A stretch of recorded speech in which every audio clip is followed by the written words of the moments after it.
All right, we're talking NASCAR once again on Proline TV. I'm your host, Greg DePalma, being joined once again by CJ Radune of RotoWire.com. And CJ, we've got the All-Star race this week, but as we've been promising everybody, you're going to be going away on vacation. You won't be here next week, which would have been the week that we would preview the Coke 600. So we decided we will preview the Coke 600 this week, even though we did not find any odds available. But that's okay. We can still have a general feeling of what these drivers are going to be looking at. And then I'm, of course, going to return for that Saturday after qualifying and practice to be able to update everybody as far as the odds and what happened on that Saturday and give you a little bit more detail.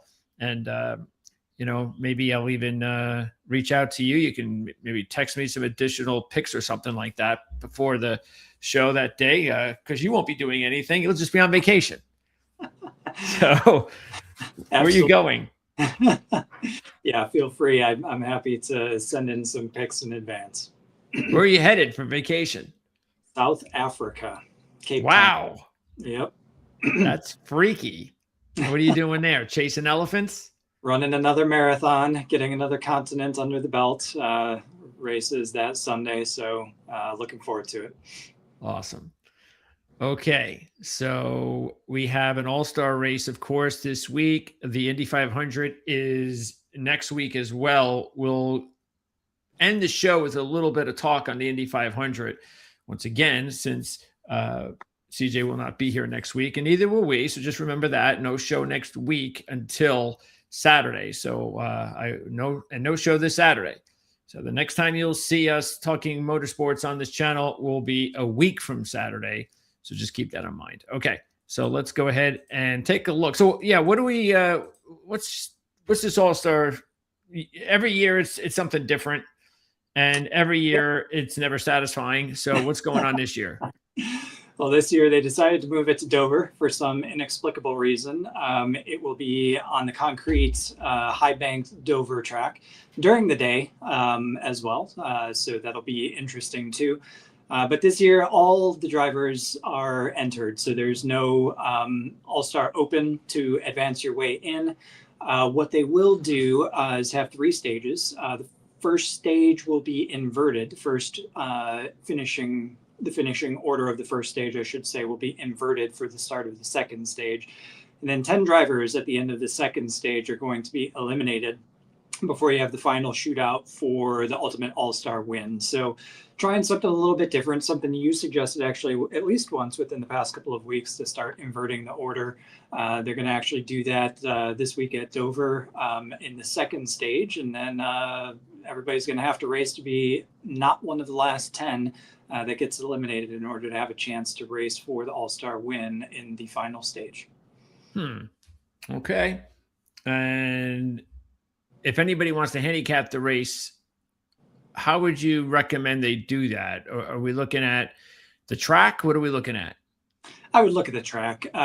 Dover is a place where it's typically difficult to pass. You've got to get your car set up. And if I'm remembering correctly, those that get it set up well early in the weekend are the ones that tend to excel. So I think those cars that are quick, that finish at the front of the order in the first stage, are likely going to move their way forward quickly through the second stage as well, just because they've got the fast cars for the track. So I'm going to look at their past statistics at Dover. I'm also going to look at kind of how they've been going this year. And quite honestly, it's not going to be terribly different than how you approach Charlotte, because Charlotte, again, is very track position oriented track. You've got to be fast right out of the gate, and you've got to stay on it throughout the day.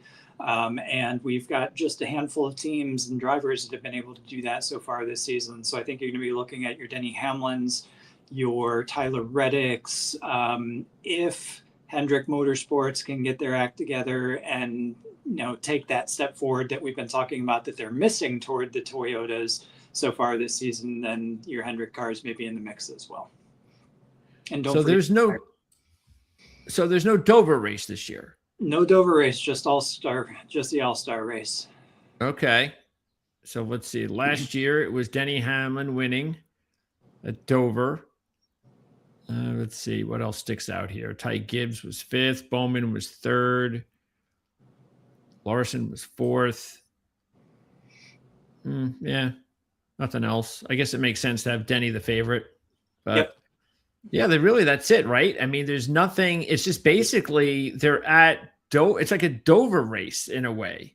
It's a Dover race with a unique second stage and reduced cars on track for the final stage. So pretty much you're just handicapping the race like you would at Dover. That's really what, because there's no reason to overthink it, right? I would not. Yeah. I mean, the only other thing to mention is that qualifying position is going to be a lap that includes a pit stop. So, your pit crew's got to be on. So Ryan Blaney has no chance to qualify in the top 10. You might want to discount Ryan Blaney right there. Okay. But aside from that, you're still looking at the usual contenders. You're looking at Denny Hamlin, Tyler Reddick. If the Hendrick cars can improve themselves on an oval, they're going to have a better chance, certainly, than they had at Watkins Glen. But I wouldn't discount Spire as well with Carson Osuar. Okay. We haven't talked a whole lot about futures lately. It's still early. Tyler Reddick, 5 wins already, and he is just barely the favorite. And that's about right. Denny's is like the clear second choice right now. Still surprised to see Kyle Larson hanging around here, but I guess that's reputation because, boy, is he just completely – he's starting to really lose it. And I don't know, did this start right around time of the 500 last year? Is that really when all this – It's been a year since Kyle Larson has won a race. Yep.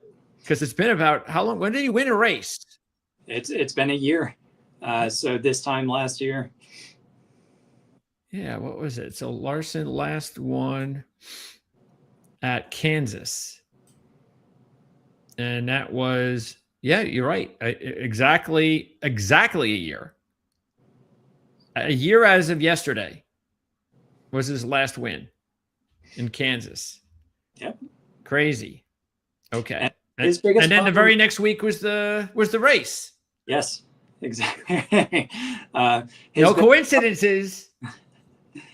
Mister, I can do everything. I'm the best driver in the world. It's the consistency. He's up and down. We've been talking about it for years. It's either win or wreckers. And this championship format, the way it's back to consistency, and you've got to be finishing in the top 5, top 10 every single week. That's why Tyler Reddick is up there. It's not just because he's got the 5 victories, but when he hasn't been winning, he's been finishing top 5, top 10 pretty much every week. So that's why he's the current favorite. Ty Gibbs is not a bad long shot at 22-1. He seems to he's got to win another race though. He does. That'll be important. Interesting that Chris Buescher sits in 5th in the points right now, and he's a big 40-1. But I mean, there's a reason he's got to win some races. Hocevar is 45-1. That's not bad. I don't think Carson Hocevar should be where Shane Van Gisbergen is. No, I agree with that. Let's see. Bowman, still need to see a win from Bowman soon. If he can get a win and start being consistent, because he it's hard to judge. This is the thing. It's hard to, when you get these road races in the way, because you want to see the how the drivers are in regular track simulations, and then all of a sudden the road courses come up, and it just puts all the momentum out the door. And you can't blame any driver if they have a bad record or their streak ends because of a road course race. There's Michael McDowell, who had a big week last week, just a few days ago, actually. Was the best driver actually out there other than SVG. And I know everybody wants to make the race out to look. I think everybody will try anything possible to make these road courses exciting. And so I guess according to some people, the race was exciting because SVG had to come from behind and win. I mean, it's like, dude, I'm sorry, but it wasn't, maybe for like 5 minutes or 2 minutes, I had a little bit of doubt because I just didn't know because of the distance. But then that quickly went away when we saw exactly how quickly he was catching up. And it was like, oh, this is maybe a caution comes out. Maybe that, changes things, but a caution would have helped him, to be honest with you. Oh, yeah. clawing back 2-3 seconds sometimes each lap. So it was just a matter of time. It was funny. The announcers said, I forget, it was probably Larry McReynolds said something like, on his current pace, he's scheduled to catch him with 1 to go or something like that. And it turns out he ended up making the pass for the win with like 10 to go and 7 seconds. Yeah. That's crazy. Right. I mean, it would have been nice, been much better. Yeah. If it would have been with 1 to go, but yeah, it's just, I don't know. I don't know. They're not going to do anything about it. So we're just going to have to deal with it. Okay. And once again, Connor Zilic, he hung in there early. At least there's a start. He hung in there early. Yep. And then what did he have, like a problem or something? Why did he finish so far back? You gotta put together a complete race, and from a strategy perspective, and I think there was some. I'm trying to remember him specifically. Did he have contact with somebody at some point? Maybe, but I think he was one of the ones that was ended up getting on a different strategy and ended up falling back along with the rest of the drivers as SVG just gobbled them all up. Yeah. Kind of lost track of Zilic after the first stage, to be honest with you. So I can't remember exactly.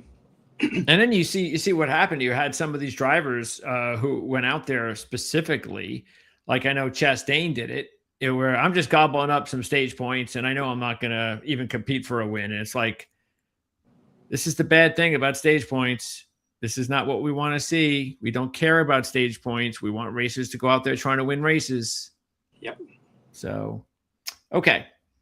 Coke 600. Are there any tracks out there right now that we could look at and say, it's not, we got some similarities there? Similarities, I would say, fast 1.5 mile ovals that we've raced on so far. So Las Vegas comes to mind. Kansas would be another one that I'd think of. So anywhere on the 1.5 miles, we used to have better comparisons when Texas and Atlanta used to be very similar, but they're just too different now, I would say. So I'd look at more like how they did in Las Vegas, probably be the top of my list. Okay. All right. So let's go through this here. And since we have no odds, we'll go through the standings. And there you see the top 4 right now with Reddick obviously on top. He's had a pretty good run so far at Charlotte with 5 top 10s out of 7, an average finish of 10.3, a couple top 5s. Not a whole lot of laps led, but he has led laps, 26 last year. And of course, he's having such a strong year. And because of that, you have to respect Reddick's chances in a big race like this. Denny Hamlin, meanwhile, I don't know if he'll be the favorite. He's only had 1 win here, but he's got 12 top 5s. And in the next gen, he's led 15 or more laps in 3 of his last 4 races. 16th last year when he started from the 20th position, led 53 laps. Chase Elliott, meanwhile, has never won a Coke 600. And he has done pretty well the last couple of years, a couple of top 10s. He's also had a couple of bad results. So his average is just 20th in next gen. But again, the last couple of years, he's had a couple of top 10s and he's led 96 laps in next gen. Previous of the next gen, he was really humming at this track with a 3.6 average in his 6 previous races before next gen, with 1 win and 3 runner-ups while leading 143 laps. And then you've got Ryan Blaney here, who does have a win just a few years ago. And that really was all of his laps he's ever led. He pretty much came in at 1 win in 2023. He led 163 laps. And he started 8th. And what's important about that, it was the 2nd best starting position for Ryan Blaney at the track. So that's a driver that you definitely want to wait until qualifying to see how he does. But in next gen, he's got the win, and then he's wrecked 3 times. So I don't know what that says. But anyway, what do you think about these top 4 drivers here? Who would you favorite as number 1 pick? That's tough. It's going to be between probably Denny Hamlin and Ryan Blaney. And I say Hamlin because it was him and Byron that went back and forth in this race last year. And at the end, Byron got pipped out at the end by Chastain. But the main competition for much of the race for William Byron was with Denny Hamlin. Plus, Denny Hamlin's been so close on so many ovals so recently that I just think he's got a lot of momentum on his side. So the next one would be Ryan Blaney. Despite the crashes, that 160 laps led from the 8th position back in 2023. It was very good. He finished third in the 600 race back in 2020 as well from the 26th starting position. So I think Ryan Blaney can get it done, though this is a long race, and we talked a little bit about his pit crew being a problem or a weak spot at least. So more times down pit road may not necessarily be a good thing for Ryan Blaney, but I guess for that reason, I'll put Denny Hamlin with a slight edge. And then my third choice would be Reddick. I'd probably avoid Chase Elliott. I think Chase Elliott is a confident, top 10, top 15 kind of pick. But I think the other guys may have the edge when it comes down to the race win. Interesting. Okay. Yeah. And keep in mind, there are some really important trends at this track. And qualifying is very important. So make sure to tune in a week from Saturday when we go over all those updated numbers because 6 of the last 12 winners started outside the top 10. So there's that's that telling you, well, I guess it doesn't matter where you start. And last year's example was the biggest one because how often, hardly ever, do we have a driver winning a race from the 40th starting position? Hardly. And that's what happened last year.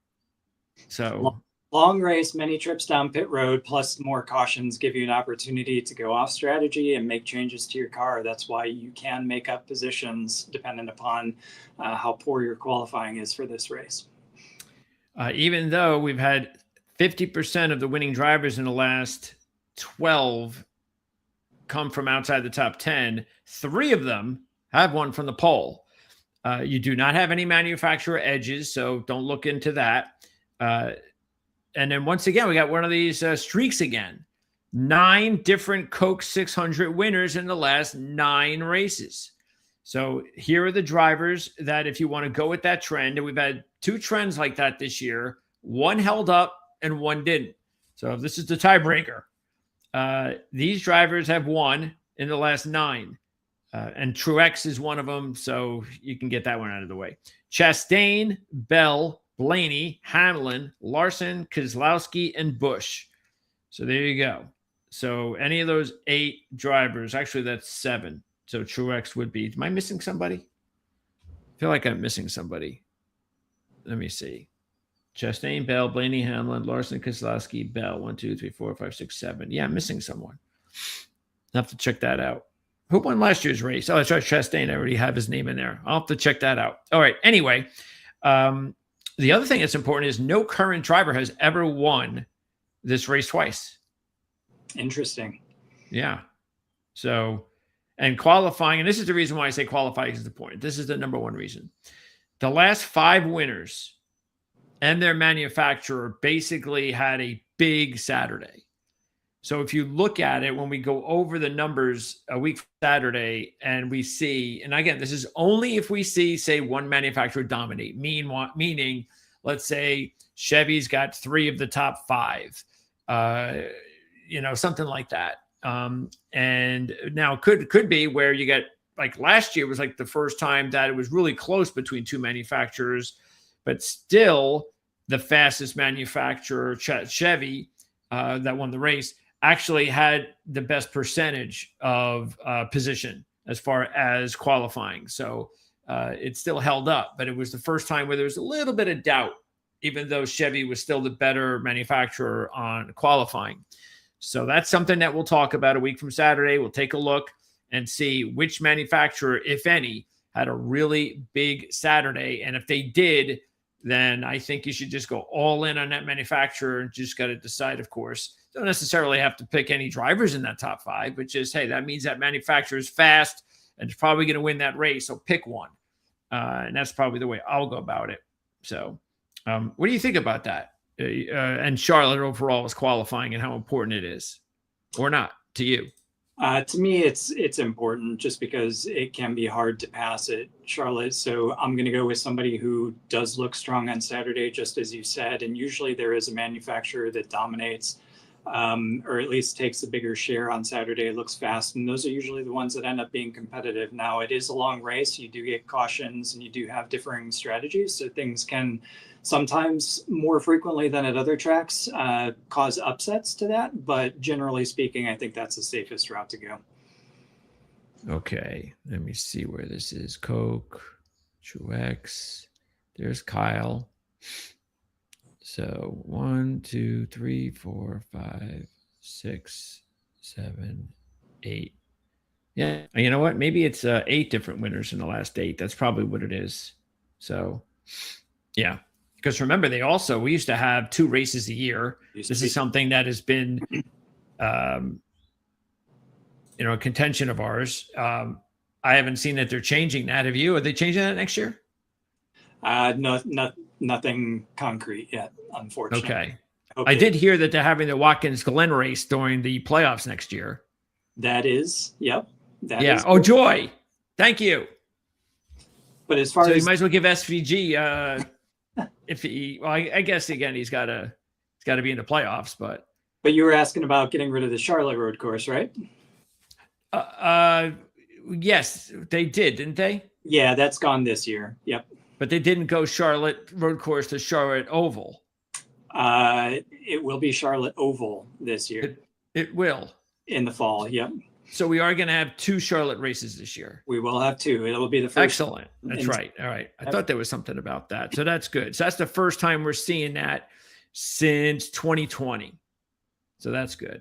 Yeah. Well, we get what we asked for. So we get, little crumbs thrown our way to keep us, keep us satisfied. Yeah. Okay. Not that we ever are. All right. Here's the next 4 drivers. And let's go through this group here. I tell you what, before we move on, which of these 4 drivers do you like the best for the championship right now?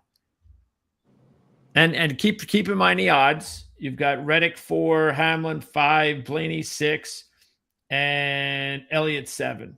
I would go Elliott. I think he's got the ability to be consistent all season. If he can get even one more win and continue scoring regular top 10s, top 12s, I think Chase Elliott's going to be really hard to beat down the stretch. Yeah, I agree. That's even though Denny is the only thing I don't like about Denny are the odds right now. Yep. So I would take Elliott right now with the odds, definitely, because it's almost double, almost. Yeah. So, but yeah, I don't know. You just get the feeling that the way things have been going with Denny the last few years, that especially after what happened last year, he is so owed a bone. That was terrible. Yeah. I don't want to live that again, especially since Larson was the one who won. The guy hasn't won in a year, and he goes out and wins the championship that way. Oh, my Lord. But they changed it. Okay, so let's go over this group now.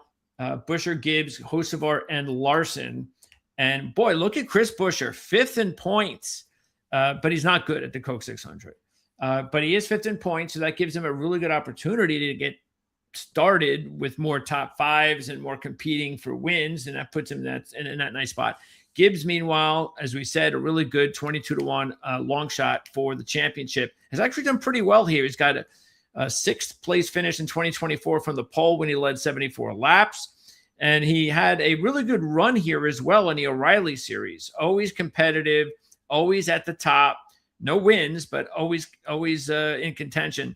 The only knock on him would be his fantasy numbers, where he's a -9 positions, but I wouldn't worry too much about that. Gibbs is having such a great year that I think he's I would expect him to have a good day. Hocevar, the same thing. I mean, last year, if you look at it, Carson, going over my notes from the race, he actually, what was he? He started 39th last year, and he made his way all the way back to 2nd place, and then his engine blew. Now, I'm sure his engine blowing had a lot to do with the move from 39th to 2nd, knowing Carson Hocevar and how tough he was on the car. but hey, that's still pretty good. And so I think you got to keep an eye on him, and you might get a good number on him. You might get 25-1, 30-1. That's very possible.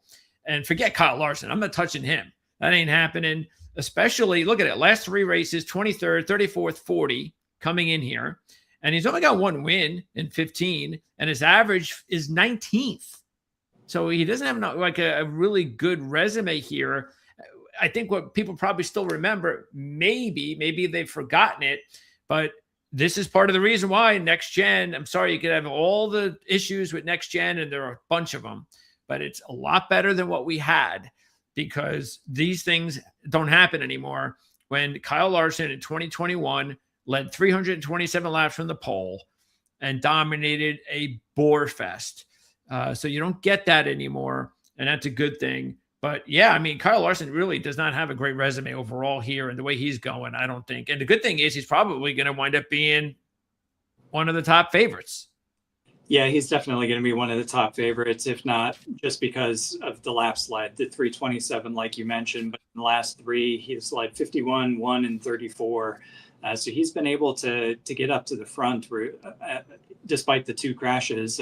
This race last year, he actually started on the front row, led 34 laps, and ended up being William Byron. That was the strongest Hendrick car there. So yeah, I expect Larson's odds to be quite low. And again, I'd probably avoid him because of that, because I think they're going to be too low. I do expect Carson Hocevar to have a good day if he can make it to the end without any mistakes. This is a long race.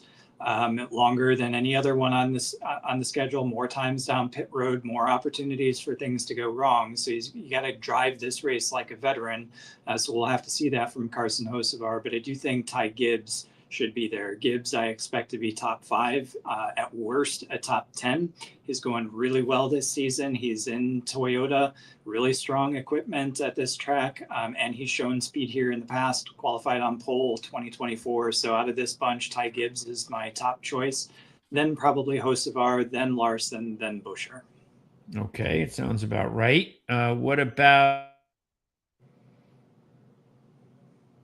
their championship dreams of our Gibbs and Buescher?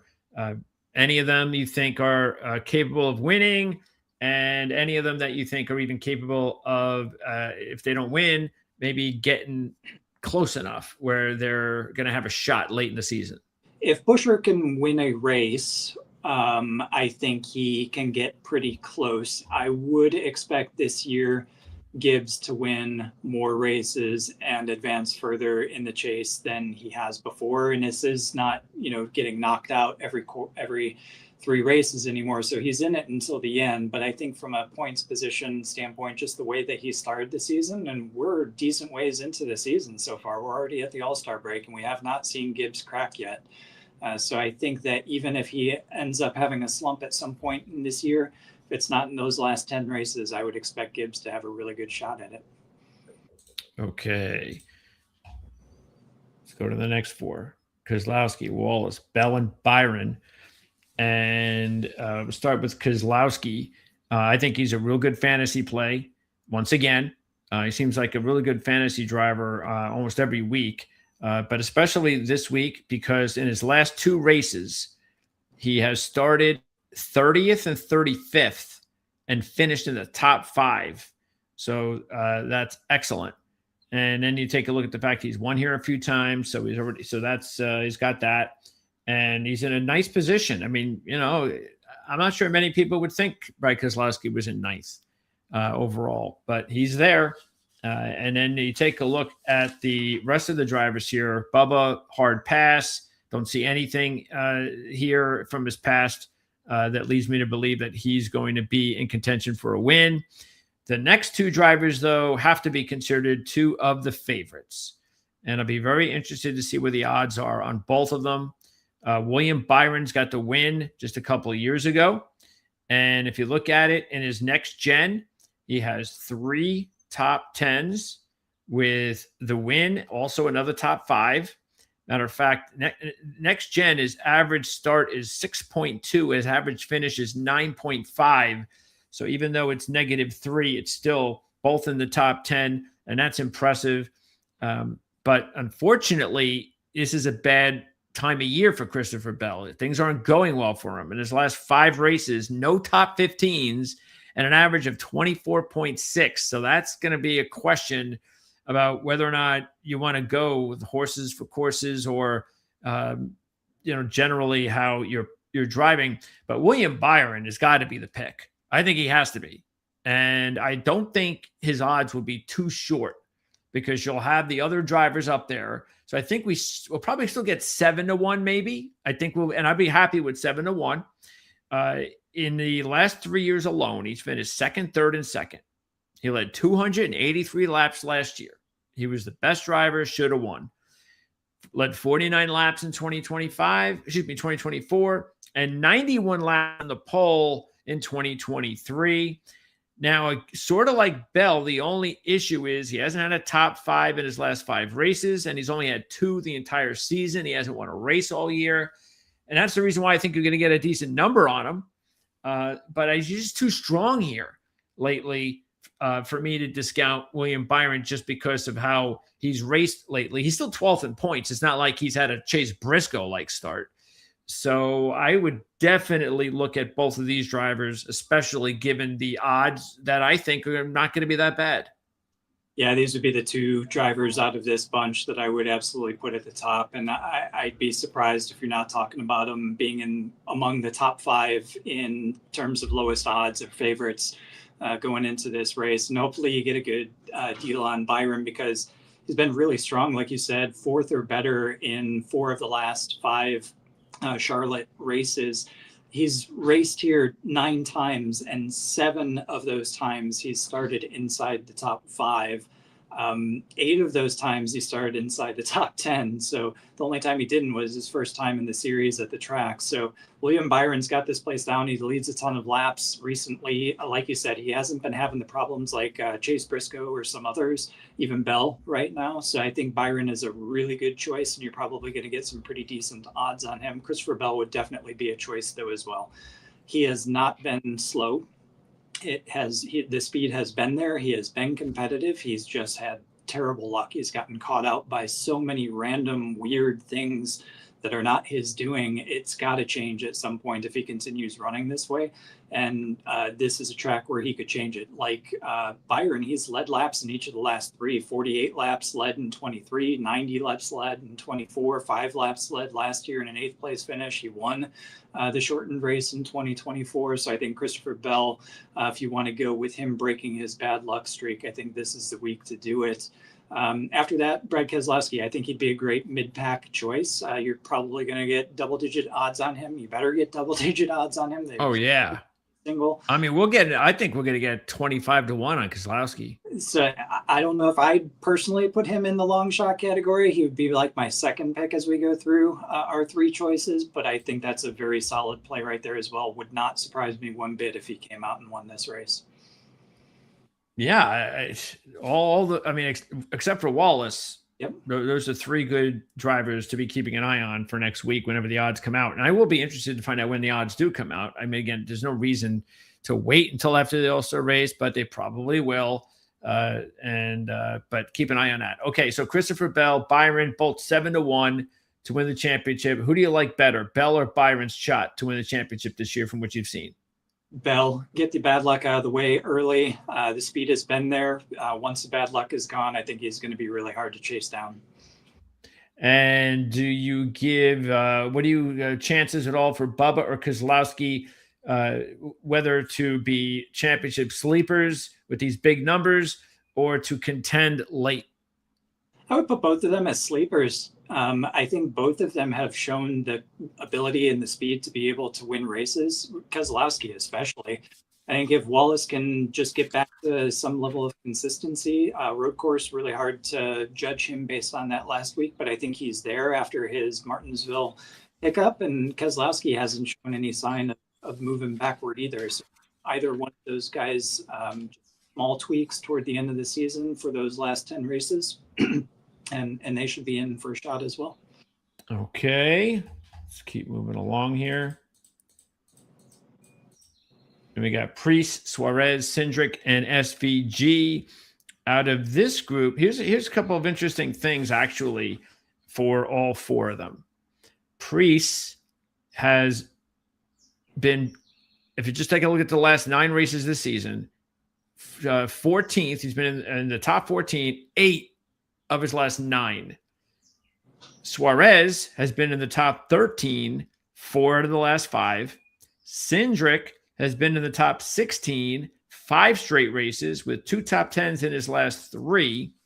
And SVG, in his 2 races at this track, his average start is 33rd. His average finish is 21st. That is a really good fantasy bargain.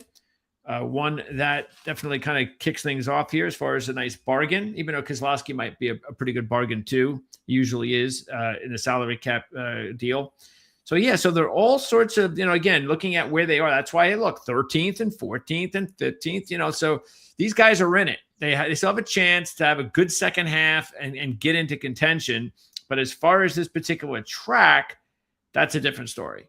I was going to say, the problem comes when you start talking about Charlotte for all these guys. Yeah. So who do you like out of this group to maybe surprise us? I'll go with Daniel Suarez. He was good at Charlotte early in his career, started off with an 11th, a 6th, and a 15th, and then it kind of trailed off more recently. It's been this car. But, his team, they have stepped it up. They are on a roll this year. So I think we're going to see Suarez outperform his Charlotte average this weekend, or at least certainly have the capacity to outperform his Charlotte average. Second in that list, I would put SVG because he continues to improve on the ovals. This is a race that takes intelligent racecraft, and we saw last week what racecraft SVG has. We've seen it several times. So that 30th to 14th is no fluke. I think if he's got a better qualifying position for this week's race, we could see even better, perhaps even a top 10 from him. I expect him to come home with the top 15, and if not, I'd be disappointed. Okay. Yeah, let us know what you think about, we're going to get into it at the end, but let us know if anybody out there has any good bargains for the fantasy report when you go ahead and put your contest together. Because I actually used one of our viewers' suggestions with Ryan Preece, and he definitely wasn't the reason that I lost my contest last week, but, he actually ended up in the top, 15 or something like that. Yeah. So. Yeah, so that's what you want from the bargains. You just don't want them to have a bad race. As long as the bargains give you something like that, you're okay. All right, out of those drivers, which one? I think I know the answer because you've mentioned it a few times this year, and he was your sleeper pick in the beginning of the season. So has your mind changed at all with Austin Cindric? And if it has, then has it changed? Or what do you think about this group then? It has not changed. I still think Austin Cindric, despite the fact that Charlotte has not been a great place for him, I think when we go to other tracks, he's shown some really good competitiveness. He just needs to get the team around him and deliver that consistently and through a full race distance. And once they crack those 2 nuts, again, I think they're going to be competing for wins, if not multiple wins by the end of the season. Next group. Briscoe, Logano, Chastain, and AJ. And Briscoe would be the interesting one because he was 3rd last year from the pole. It's interesting. He only led to 1 lap, and then he was able to get that back again. So even though he was on the pole, he was not able to really contend enough for a championship win last year in this race. But it was an impressive 3rd nonetheless, 2nd top 5 in his career. And of course it means something. First race, Joe Gibbs Racing, it was his best weekend overall. So that's something to keep in mind. And he also has 3 top 5s in his last 5 races coming in. So he's starting to get his mojo back, and he might be a decent price. Logano, I mean, wow, this is just not good at all. He's never won a Coke 600. In the next gen, his average start is 21st. His average finish is 18th. And in his last 4 this year, his average finish is 36th. Ugly. And then you've got Chastain and AJ, and Chastain just continues to struggle, unfortunately. But once again, it's hard for me to judge that because he went for the points last week, didn't care about winning. So I'm willing to give him another week, especially since he won this race last year. He also was 8th in 2024. So keep that in mind. And he led 153 laps in the 2022 race, even though he only finished 15th. AJ could also be an interesting bargain for your DFS contest this week. He came from nowhere in this because he doesn't have a great history at this track. So he came from nowhere last year to have a good weekend. He was 5th in qualifying. He was 4th in the race. He was coming off a 7th place finish last week. So maybe there's some synergy there as well. What about this group? Out of the bunch, Briscoe is clearly the top choice. Toyota, Joe Gibbs Racing, coming off of bad luck. I think he is due for a top 10, top 5 kind of day. You'll get pretty good odds on him. I wouldn't touch Logano with a 10-foot pole.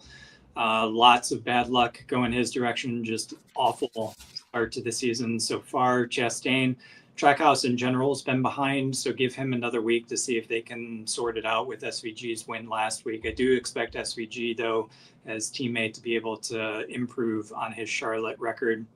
Allmendinger really depends on where he qualifies. If you look at when he's done well at Charlotte, he started basically where he's finished. He started 5th and finished 4th, like you said, last year.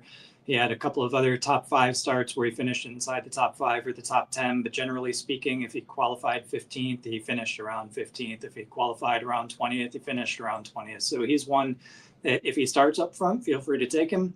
But he's probably not going to move very far off of where he starts. Okay. And what about Briscoe, Logano, and Chastain as far as potential champions this year? You take a look at their odds. And, of course, they're all off to slow starts. Where are they? There you go. 11 and 15, and then Chastain at 28. Even though he's got the lowest odds, I'd go with Chase Briscoe just because I think the potential is there. Just a very poor start to the season. Teammates have been really strong, though, so if he can unlock that from his side of the campus, then I think he's good to go. Yeah, plus, again, 3 top 5s in his last 5, so maybe there's that the momentum seems to be coming. And the only thing I'm just disappointed about is that he's really had a slow start to the season, and he's still just 11-1. Yep. It's like they've given us no value at all with Chase Briscoe. Agreed. So that's the thing. It's like it's hard to wager on the guy when there's just no value. Okay.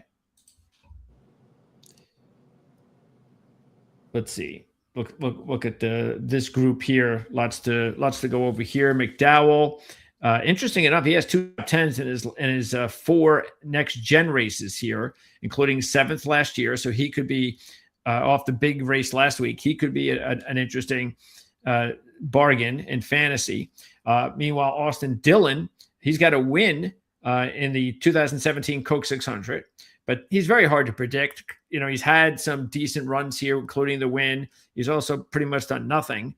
And he has just 1 top 10 with no laps led in the next gen situation at Charlotte. Kyle Busch could be interesting because finally it looks like he might be waking up a little bit with the new crew chief change with 2 top 10s in his last 3. He does have a top 10 with RCR here, 3 top 15s, which is not bad with RCR. And of course, he's been so good here over his career with 16 top 5s and just 1 win, though. That was the 2018 Coke race when he led a Kyle Larson-esque 377 laps from the pole. Boy, that pre-next gen car at Charlotte was always so fun. And then Eric Jones could be a good fantasy option, even though statistically speaking and wagering for him would not be a good idea. In fantasy, he is a good idea. His average start in next gen is 28th. His average finish is 19th. So he's gaining roughly 9 spots. Todd Gilliland is another good fantasy option in next gen. Average start 33.5, average finish 21st. He's gaining over 12 spots. And Ricky Stenhouse is another good bargain option. Next gen, 11th or better in 3 of his 4 races. And I think that if you look at his starting positions, you kind of want him, if you're going to pick him, you want him to kind of start, you'd prefer him starting 25th. Let me start because you kind of, based on what you've seen here, you kind of feel confident if he does, he's going to gain 10 spots and that'll help you out. But what about this group here? I would not be afraid to put Kyle Busch at the top of this group, unlike the past several weeks, because like you said, we have seen the past 2 races with the new crew chief. We've definitely seen a turnaround in results. He had a great run going last week at Watkins Glen, ended up running out of fuel, I think, on the last lap, which kind of halted his progress. Probably would have finished better had that not happened. But I do think we're seeing some signs of life out of Kyle Busch now. So this is the week where at a track where he's been really, really good, regardless of the type of car. So I think with that little bit of momentum that he's got in his pocket, they've definitely got to be looking forward to this weekend. Okay, just quickly to answer P-Man's question, does the winner of the All-Star race get $1 million? Yes. Answer. Yes. That is the prize that everybody is racing for this week, $1 million. Okay, and then the rest. Oh, by the way, out of all these drivers here, which one of them do you have any? I mean, I guess it's either Kyle or no one. It's Kyle or no one, and I'm going to say no, just because of how much trouble he's had in the past few years. We'd have to. Yeah, the good news is you're getting 35 to 1, so that's worth it. Yeah, it probably should be 50. Yeah. Believe it or not, it's hard to believe I'm saying there's not much value at 35 to 1, but we'll see. Yeah. I mean, it happens fast. So if he can turn it around, I'd say this, if he has a good race on in a couple of weeks, finishes in the top 5, you might want to give it a try. It's 35. It's a big number. He is 70 points out of the chase standings right now. So he's got a lot of ground to cover. Yeah, how does that work? Because again, in the past, we would think about, well, you've got all the time in the world. You get a win, you're in, and all that other stuff. So how do we know, like, what time of year do we say, oh, yeah, this nothing, this guy, no chance. It's just not going to happen. Well, you can't say no chance yet, but it's coming soon. You have to be in the top 16 to be able to race in the final 10 races for the chase to have a chance at the championship. And it's starting to stratify right now. I think the conversation is starting. I think the pressure is starting to build up on all of these teams that have had slow starts. After we get through the All-Star race weekend, I think you've got to turn it on and you've got to have a really good summer. There aren't that many races to go before we get to the end of the season. They go by really fast every single week.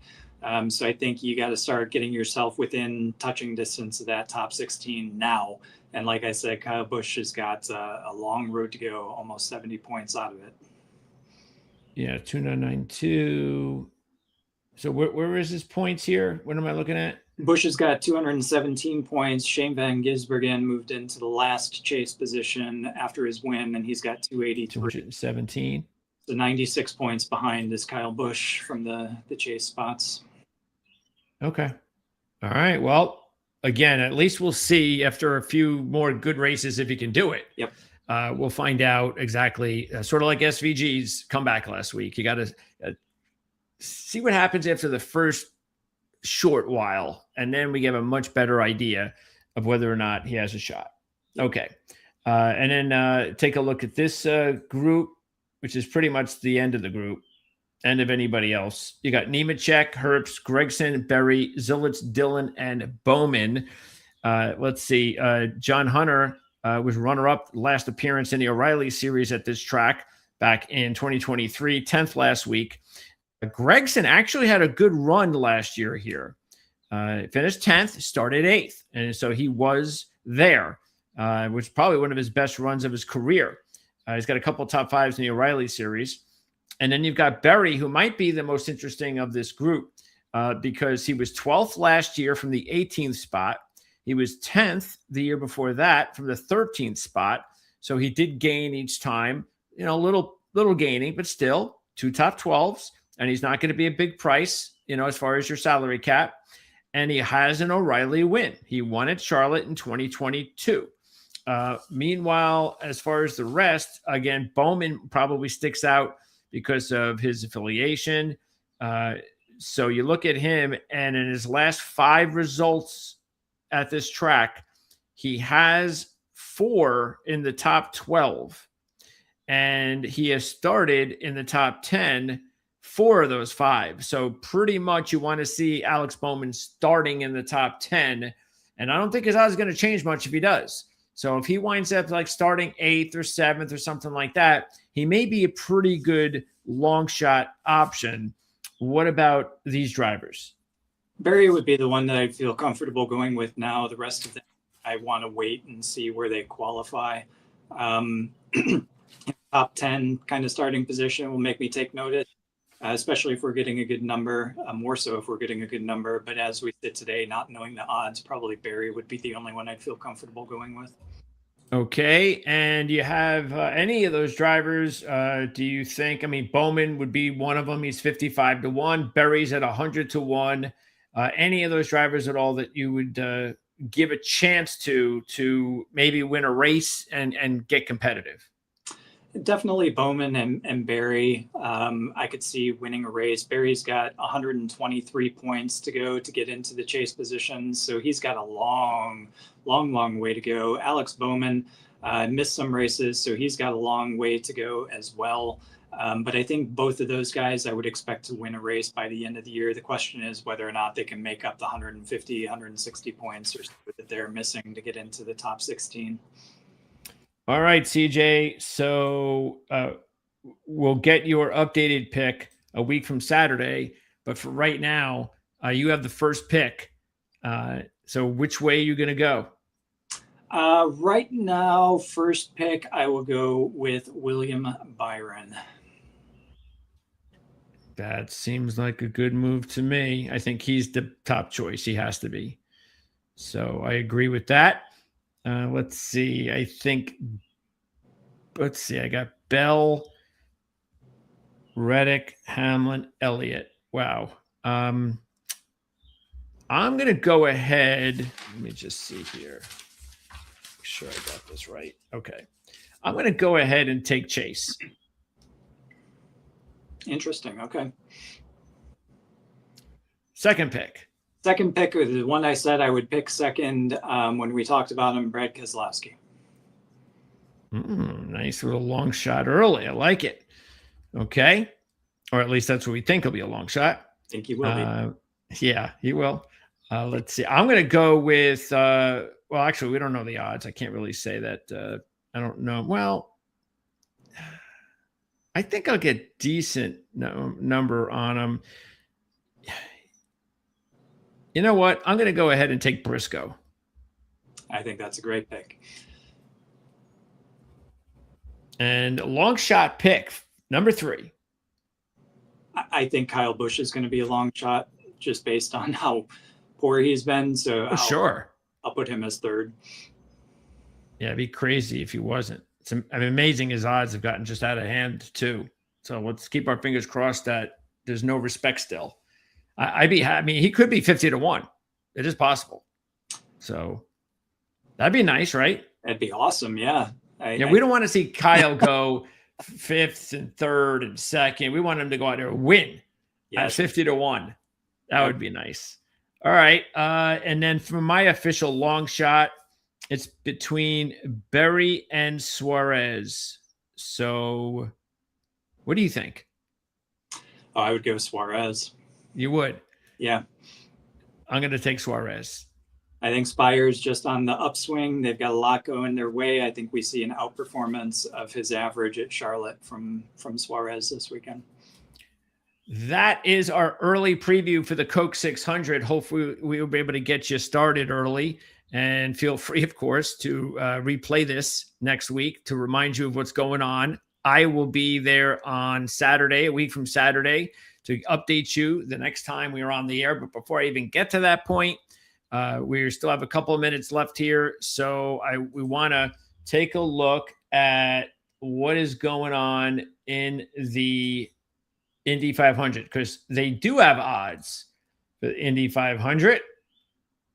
And there they are. What do you think about these odds here?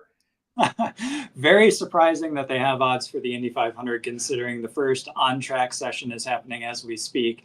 But if I were forced, if you twisted my arm, the top 3 choices, even the top 5 choices, I would almost perfectly align with what you've got on the screen there. I think Pato Award Joseph Newgarden, Alex Palou, and David Malukas are the ones that you want to be looking at. And then if I have to throw a fifth in there, I would say Scott McLaughlin. Yep.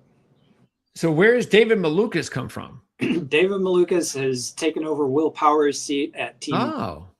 Will Power moved over to Andretti Global. David Malukas was signed for the 2026 season, and he's been doing really good. He sits third in the championship right now behind Palou and Kirkwood without a win.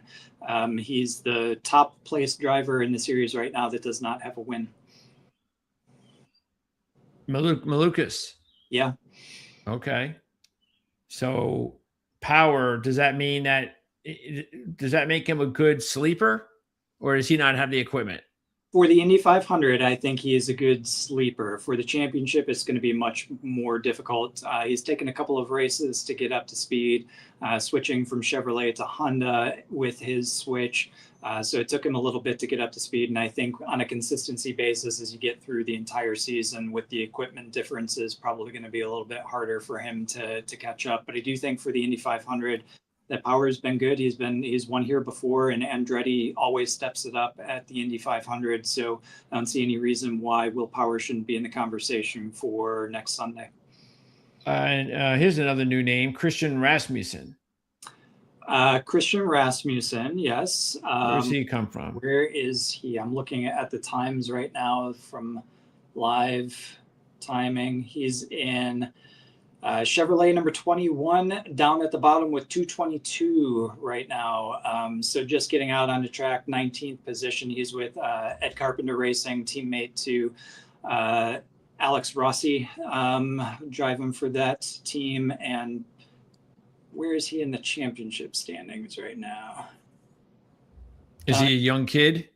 23rd. Yeah, he's relatively new to this series. He's been around a couple of seasons, done some races here and there. Hasn't really made a huge impact, but again, with Ed Carpenter Racing, not exactly the best equipment to be able to go out there and compete with Penske, Ganassi, and Andretti. So they're going to be stronger on the ovals. ECR always very strong qualifier at Indianapolis, so he might be a sleeper for front row, if not pole. ECR always delivers very fast qualifying cars for Indianapolis, but making it through the full race is a different story. And I also noticed a name in there that looked awfully familiar. Mick Schumacher. Yep. From Formula One days, he's now full-time in IndyCar with Ray Hall Letterman. This will be his first Indy 500. First oval race was Phoenix a bit ago. He qualified really well for Phoenix, but wasn't able to have the same result in the race. I think with more time getting used to the IndyCar series, I think he's got a lot of talent, can pull it up, but needs that time to be able to get used to the cars and the competition, and definitely ovals.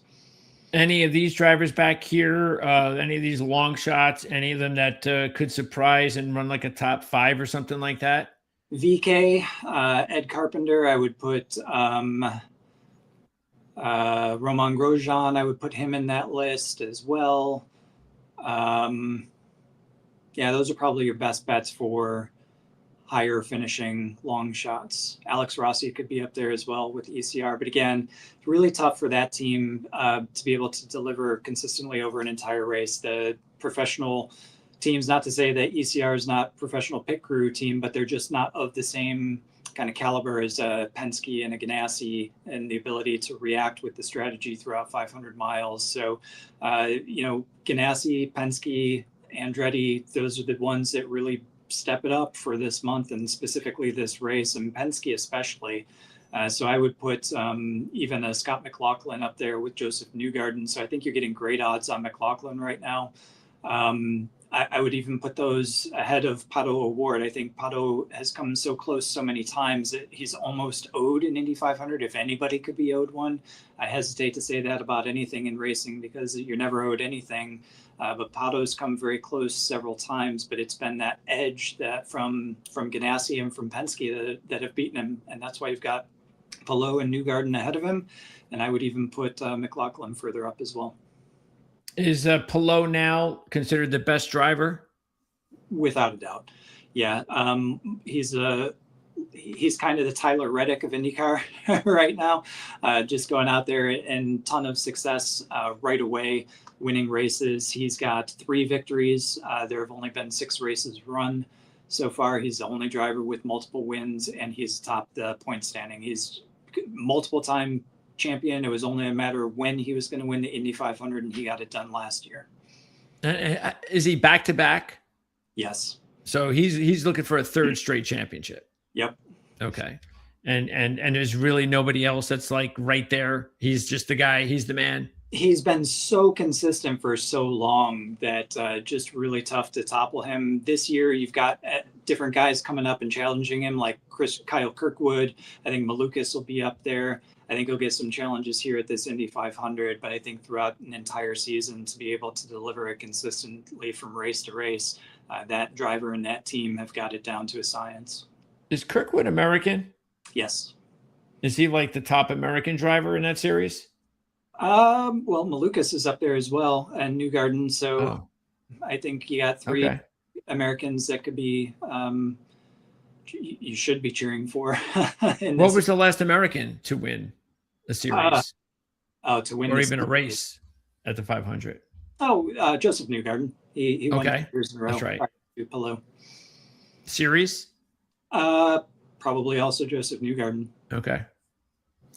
All right. And F1, anything else going on as far as, because all I see over there, we talked about it. It's, I mean, just so much with the way the car has changed. It's just, are we at a point yet where it's a fair parity situation where we could actually go into a race and go, hey, any of these 5 or 6 drivers can win? Certainly closer than it has been, but I think we saw through Miami, just the race pace of Mercedes continues to be the strongest. So I think McLaren is getting closer, and they're probably going to be the ones that present the closest challenge. But as of now, it's still Mercedes, and Kimi Antonelli there is outperforming Russell. So. And these are like incredibly generous odds at this stage of the year for these types of drivers. I mean, should we be, when's a good time? Maybe when you get back, we need to be seriously taking a look at some of these drivers, shouldn't we? Yeah, we absolutely should, because this is, with the first year, look at how quickly the progress came from McLaren. They were really behind the first couple of races. Now they're right up there and within, spitting distance of Mercedes. Verstappen improved at Miami as well. So I think we're going to see it tighten up. And you've got a race at Canada, not this Sunday, but the following Sunday, to be able to gauge how that goes. I still think it's going to be Kimi Antonelli at the front. McLaren is going to be close, though, so that gives you your Lando Norris, who's probably going to be the closest to him from a challenge perspective. But yeah, if these odds are still looking like that after that race, then I think you got to be talking seriously about taking some long shots, because it's going to change before we get to the end of the season. And was there just one more race until you get back? Correct. It'll just be the Canadian Grand Prix before I get back. Yep. Okay, well, we'll do that, because at this point I'm looking at these 3 drivers there, 12, 13, and 15 to 1, and that means we can take 2, maybe even 3 of them, and make some money on this. If one of them just can, and there's more than enough time for them to get going and win a championship. So we'll be on top of that. Absolutely, 100%. Once again, CJ will return in 2 weeks from today. What's the race that week? Let's see. It's Nashville. Yes. Thank you. Okay. So, and then after that, it's Michigan, which is probably a good race, right? Yeah. And Charlotte's a good race. So, but we've talked about it. Next time we'll recap the Coke 600 when CJ gets back.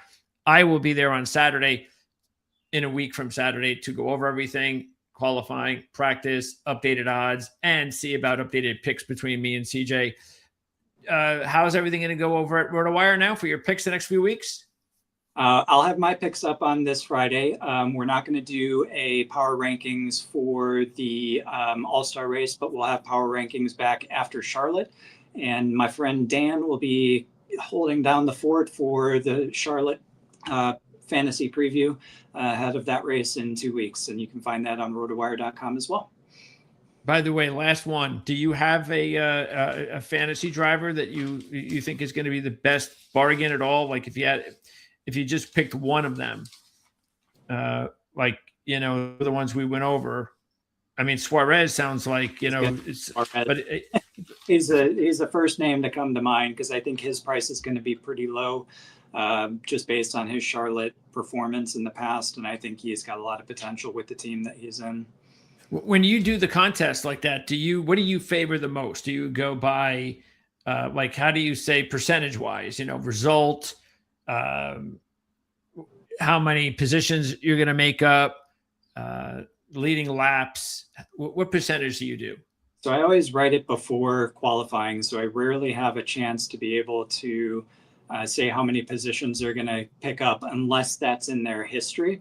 So if I know that they typically qualify bad but finish in the top 15, they're definitely going to be in my list, and I'm going to be picking them regardless. But if they qualify further forward, obviously that's something that I can't necessarily predict. So if they dominate at the track, they've been leading a lot of laps recently. If they consistently make up positions, those are the drivers that, or those are the statistics, I should say, that tend to drive the drivers that I end up choosing. Okay, that's a wrap. Again, thanks to CJ Radune, RotoWire. You can see the links in the description of this video right now of how you can go right to his page at rotowire.com for all of his picks. We usually update them on our Saturday show. As far as the links are concerned, with no show this week, we'll look to put an updated link maybe somewhere in there, or maybe I'll tweet it out. And then we will see everybody again in 2 weeks, CJ and I recapping the Coke 600 and also getting ready for Nashville. And I'll see everybody a week from Saturday. So CJ, have a very, very good vacation. Not much of a vacation when you're going to be running a long ways. So best of luck. Thank you very much. None of those races are on video? Thankfully not. Okay. Well, all right. So anyway, enjoy, stay safe, stay healthy, and we'll see everybody again real soon, right